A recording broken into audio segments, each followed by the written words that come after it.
Hello student, स्वागत है आपको एक बार फिर से आपके अपने यूट्यूब चैनल रस्तोगी कोचिंग में।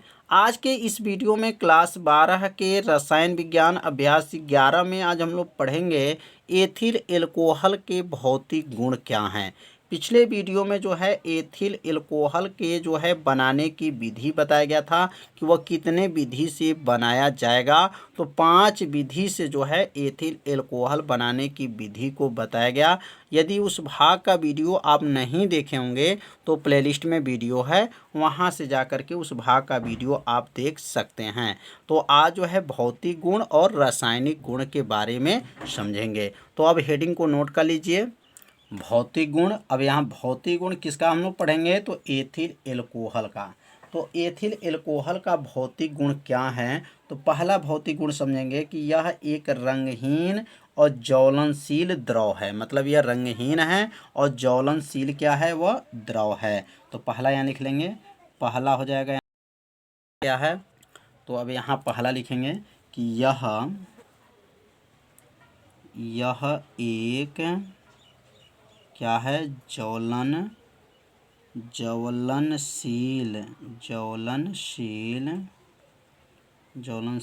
क्या है, द्रव हैं, ज्वलनशील द्रव हैं।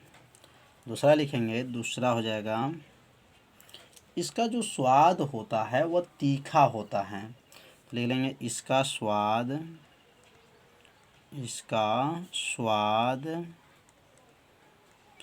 तीखा होता है, तीखा होता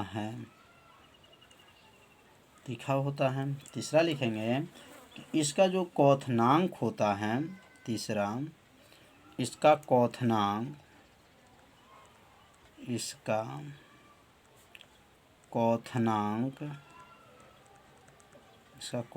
कितना होता है, तो इसका क्वथनांक 78.1 डिग्री सेल्सियस होता है।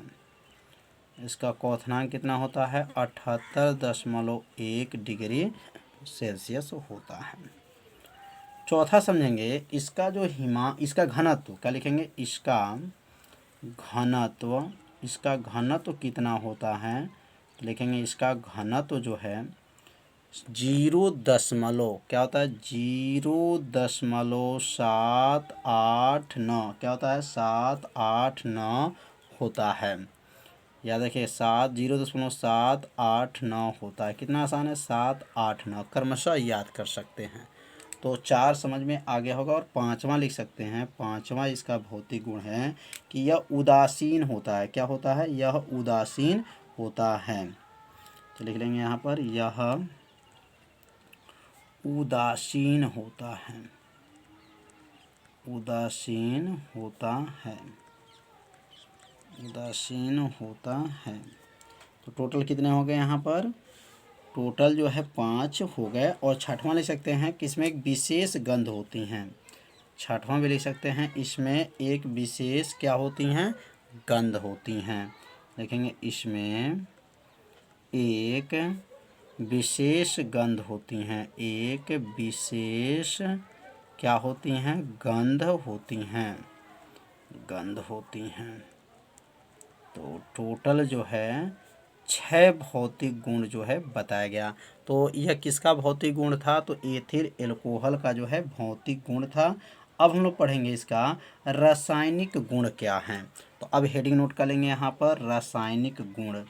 तो अब रासायनिक गुण का मतलब क्या होता है, तो रासायनिक गुण का मतलब यह होता है कि जो केमिकल प्रयोगशाला में बनता है वह दूसरे से जब क्रिया कराया जाता है तो किस में लिखा जाता है, रासायनिक गुण में लिखा जाता है। तो हम लोग कल क्या पढ़े थे, एथिल एल्कोहल पढ़े थे। तो अब यहाँ पर जो है एथिल एल्कोहल दूसरे से क्रिया करेगा तो किस में लिखा जाएगा, रासायनिक गुण में लिखा जाएगा।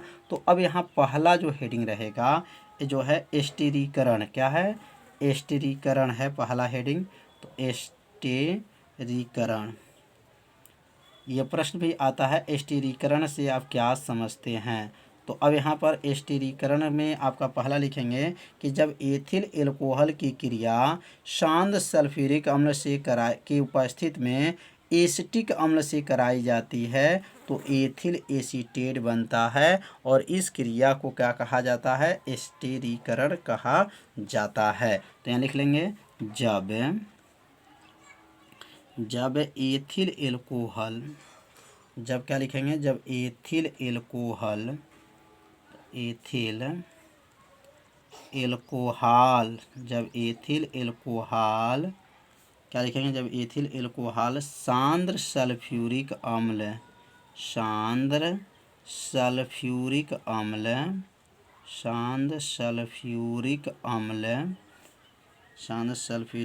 के उपस्थिति में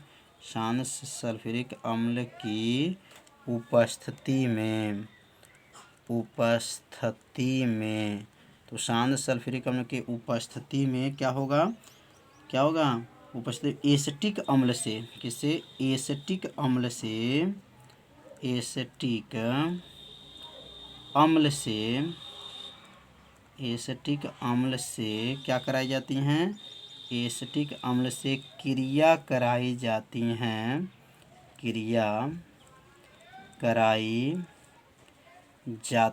एसिटिक अम्ल से क्रिया कराई जाती हैं तो क्या बनता है, एथिल एसीटेट बनता है,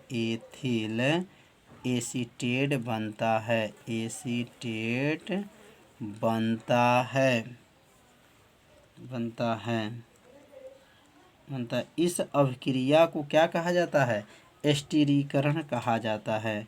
देखें यहाँ पर इस अभिक्रिया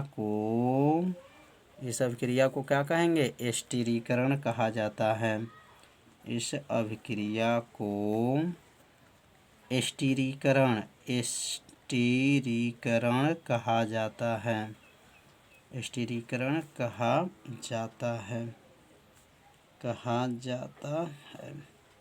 तो आप सभी विद्यार्थी इसे अपने कॉपी में क्या कीजिए, नोट करते चलिए, जिससे आपका एक नोट्स भी क्या होगा, बनता रहेगा। अब यहाँ रिएक्शन लिख लेंगे। तो अब यहाँ पे क्या होगा, C2 है, H5 है, OH है, यह एथिल एल्कोहल है और यह एसिटिक अम्ल के साथ जो है क्रिया हो रहा है। तो CH3COOH इसका नाम एसिटिक अम्ल है और ये शांत सल्फ्यूरिक अम्ल के उपस्थिति में क्या हो रहा है, गर्म हो रहा है। तो यहाँ पर लिखेंगे सांद्र H2SO4 है, क्या है, सांद्र H2SO4 के उपस्थिति में जब गर्म हुआ है तो क्या बना है, CH3COOC2, क्या लिखेंगे, C2H5 इसका नाम क्या है, तो एथिल एसीटेट इसको कहा जाता है और उसके साथ जो है जल भी प्राप्त हुआ है। तो इस अभिक्रिया को क्या कहा जाता है, एस्टरीकरण कहा जाता है। तो यह जो है रिएक्शन जो है आप से विद्यार्थी समझ लिए होंगे कि जो है एथिल एल्कोहल जो है किससे क्रिया किया, एसिटिक अम्ल के साथ जब क्रिया किया तो क्या बना, एथिल एसीटेट और जल बना। अब दूसरा जो रिएक्शन लिखेंगे, दूसरा रिएक्शन होगा अब क्षार धातुओं से क्रिया। अब यहाँ क्षार धातुओं से क्रिया कराया जाएगा तो क्या बनेगा, लिखेंगे यहाँ पर क्षार धातुओं से क्रिया, क्षार धातुओं से क्रिया। अब धातु जो क्षार धातुओं से जब क्रिया करेगा तो क्या बनेगा, तो यहाँ हेडिंग को डाल करके अब इसके आगे लिखेंगे क्षार धातुओं से क्रिया में कि जब एथिल एल्कोहल की क्रिया जब क्षार धातुएं जैसे सोडियम पोटेशियम से कराते हैं तो क्या बनता है, सोडियम एथॉक्साइड बनता है। तो लिख लेंगे जब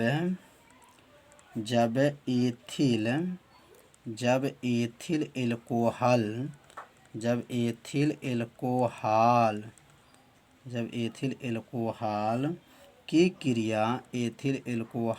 की क्रिया किससे कराई जाती है, तो एथिल एल्कोहल की क्रिया क्षार धातुओं से, क्षार धातुएं। अब क्षार धातुएं कौन कौन होते हैं, तो क्षार धातुएं जैसे कौन हैं, तो जैसे लिखेंगे सोडियम, जैसे क्या हैं, सोडियम, सोडियम, या फिर लिख सकते हैं सोडियम है, पोटेशियम है, सोडियम, पोटेशियम, ये सब कौन धातुएं हैं? क्षार धातुएं होते हैं। तो सोडियम पोटेशियम से कराते हैं, मतलब सोडियम से भी करा सकते हैं या पोटेशियम से कराते हैं। तो कराते हैं तो क्या बनता है? कराते हैं तो सोडियम, क्या है? सोडियम, सोडियम, सोडियम क्या बनता है? एथॉक्साइड बनता है। सोडियम एथॉक्साइड, एथॉक्साइड बनता है, एथॉक्साइड बनता है। तो समझ में आ गया होगा कि जब एथिल एल्कोहल की क्रिया जो है क्षार धातुएं जैसे सोडियम पोटेशियम से कराते हैं तो क्या बनता है? सोडियम एथॉक्साइड बनता है। अब यहाँ पर C2H5OH, इसका नाम क्या है? एथिल एल्कोहल है। और यहाँ सोडियम से जब क्रिया कराई जाती हैं तो क्या बनता है? यहाँ C2 बनता है, H5 बनता है, ओ क्या हो जाएगा यहाँ पर? Na। इसका नाम क्या है? सोडियम एथॉक्साइड है। और यहाँ पे क्या बना है? जल बना है। अब यहाँ संतुलित करने के लिए यहाँ पे 2 लगा लेंगे और यहाँ पे जो है 2 लगा लेंगे। अब यहाँ पर भी 2 लगा लेंगे और यहाँ भी 2 लगा लेंगे और यहाँ पर भी क्या है? 2 लगा लेंगे। तो क्या हो जाएगा? संतुलित हो जाएगा। तो समझ में आ रहा होगा कि ये क्षार धातुओं से जब क्रिया करेगा तो क्या बना? तो क्षार धातुओं से जब क्रिया किया गया तो सोडियम जो है एथॉक्साइड बना और उसके साथ जो है हाइड्रोजन गैस भी बना। तो आप सभी विद्यार्थी इस रिएक्शन को क्या कीजिए? अपने कॉपी में ज़रूर नोट करते चलिए। अब तीसरा जो है, तीसरा क्या है? तीसरा जो इसके जो है रासायनिक गुण क्या है? तो एसेटिलीकरण, क्या लिखेंगे? एसिटिलीकरण, एसिटिलीकरण। अब एसिटिलीकरण क्या होते हैं और ये अभिक्रिया कैसे होते हैं, थोड़ा इनके बारे में भी अब समझ लेते हैं। तो अब यहाँ लिखेंगे कि एथिल एल्कोहल जब एसिटिलीकरण मैंने जब एथिल एल्कोहल के H परमाणुओं में जो, तो यहाँ पर जो है एथिल एल्कोहल जो है एसिटिक क्लोराइड के साथ जब क्रिया करता है तो एथिल एसीटेट बनता है। इस अभिक्रिया को एसिटिलीकरण कहा जाता है। तो यहाँ लिख लेंगे जब एथिल एल्कोहल, जब एथिल एल्कोहल किसके साथ क्रिया करेगा? तो एसिटिल क्लोराइड से, एसिटिल क्लोराइड से क्रिया करता है, एसिटिल क्लोराइड से क्रिया करता है, एसिटिल क्लोराइड से क्रिया करता है, एसिटिल क्लोराइड से क्या करता है? क्रिया करता है, क्रिया करता है। क्या बनता है? क्रिया करता है तो एथिल एसीटेट बनता है, क्रिया करता है तो एथिल एसीटेट बनता है, एथिल एसीटेट बनता है। तो समझ में आ गया होगा कि किससे क्रिया कर रहा है? जब एथिल एल्कोहल एसिटिक क्लोराइड से क्रिया करता है तो एथिल एसीटेट बनता है। इस अभिक्रिया को क्या कहा जाता है? तो इस अभिक्रिया को एसिटिलीकरण अभिक्रिया कहते हैं, एसिटिलीकरण अभिक्रिया कहते हैं, अभिक्रिया कहते हैं। तो अब यहाँ पर जो है इसका रिएक्शन लिख लेंगे। अब रिएक्शन क्या बनेगा? जब एथिल एल्कोहल मतलब C2H5 एथिल एल्कोहल हो गया और यहाँ पर जो है किससे क्रिया किया है? तो यह क्रिया किया एसिटिल क्लोराइड मतलब CH3, यहाँ CH3COCl के साथ जब क्रिया किया है तो क्या बना है? तो यहाँ बना है CH3COO C2H5 प्लस बना है HCl। इसका नाम क्या है? Ethyl acetate. क्या नाम है? एथिल एसीटेट प्राप्त हुआ है।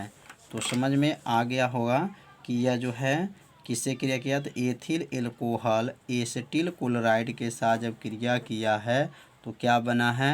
एथिल एसीटेट बना है और उसके साथ जो है हाइड्रोक्लोरिक अम्ल भी बना है। तो इस रिएक्शन को जो है आप सभी विद्यार्थी अपने कॉपी में क्या कीजिए? नोट जरूर कर लीजिए। तो आज के इस भाग में भौतिक गुण और 3 जो है रासायनिक गुण को बताया गया। तो आज के वीडियो में जो है इतना ही बताया जाएगा और कल की वीडियो में जो है 4 से मतलब चौथे भौतिक रासायनिक गुण से लेकर के और इसका उपयोग कल की वीडियो में बताया जाएगा। तो आज का वीडियो कैसा था आप सभी विद्यार्थी जरूर कमेंट कीजिएगा, वीडियो को लाइक कीजिएगा और चैनल पर यदि पहली बार आए होंगे तो चैनल को सब्सक्राइब जरूर कर लीजिएगा। तो मिलते हैं अब अगले भाग में, तब तक के लिए सभी विद्यार्थियों को नमस्कार।